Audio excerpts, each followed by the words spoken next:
Баршаңызға сәлем, достар, арнама қош келдіңіздер. Менің каналыма тіркелмеген болсаңыздар, тіркеліп, қоңырауша белгісін басып кетіңіздер.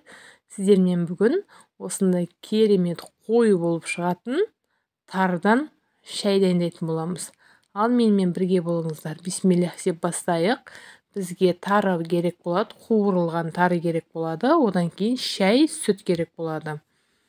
Тарымызды суға салып, жақсылап барлығын жуып алып саламыз да, баяу отта тарымыз піскенше бір 10 минуттай қайнататын боламыз. 10 минуттай қайнатып, одан кейін бетіне шыққан көбіктері болады. Көбіктерін жақсылап отырып алатын боламыз. Дәл осы тарыдан шайды туып келген әйелдерге беретін болған, іштегі ыстықты алатын болған екен. Өте пайдасы көп, шашқа, ішек құрылыстарға өте пайдасы көп тарының. Сол үшін салқын күнде ыстық шай қылып ішсеңіз, денсаулығыңызға өте пайдалы болады. Осылайынан піскенін бақылаймыз. Тез піседі бізде тары. Одан алдын шайымызды демдеп алатын боламыз. Осылай заваркамызды салып, ыстық шайымызды демдеп алатын боламыз.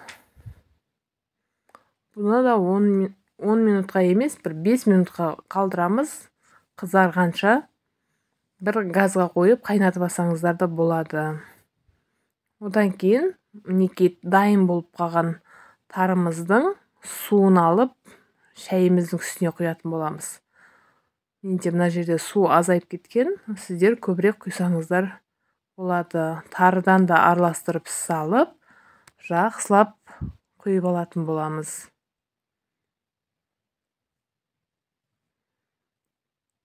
Мен бір қайнатып жердім. Одан кейін жылы сүтімізді құйып, мінекей бізде тарыдан шайымыз дайын болып қалды. Қараңыздаршы, қандай қою керемет болып шыққан. Салқын күнде ішсеңіздер, дерттеріңізге дауа табасыздар. Бізге ас болсын, сіздермен болған Бибайша.